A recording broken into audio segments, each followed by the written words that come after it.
bati. Obila ma Kisumu timo pedha kendo mako akota maromo 200 mag Nyasore manengogi nyalo romo Sh300,000 ketisen nyamburko ma Kisumu. Nyasore go ne opandi ogunde moting'o rabolo manumu kendo ne ichwalogi nyaka e boma ma Mombasa. Jatend obila ma Kisumu Central Anthony Maina mane otelo ne apedha no wacho ni achich manyako mane oro sigono bende ne oluchore mi obwodho kanyaka gie sani gimanye. Maina wacho ni obila biro medo beda kicha eno ni timbe njore machal kod mago okotimore e kuonde ting'o jowuoth mag nyamburko kaka karidho nyamburko ma Kisumu.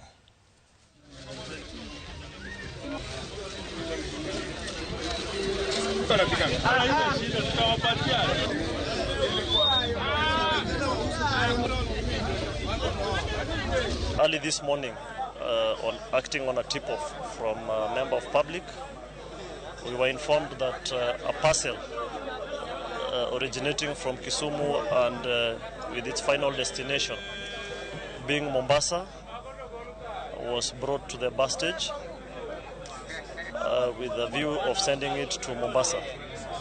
The parcel was disguised as foodstuffs, namely bananas. But police officers swung into action and using our canines, these are the sniffer dogs, we were able to detect that these were not bananas, but this was cannabis that was concealed as foodstuffs.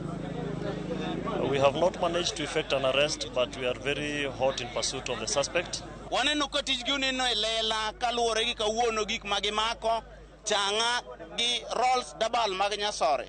Ome wagone chief gi police ma sector mar police security erokamano kabisa nikech gijalingi ma vijende wa emomiyo red ne gitimo mag yudo gik maricho ma affect nyithindwa. Kora nagone giero kamano ni gimed tiyo Nyasaye gwedhgi gitim kama kendo gimed timo mondo vijende wa wigi oyawre omany kaka ginyalo tiyo gi wich maler mok ni Nyasore gi kong'o.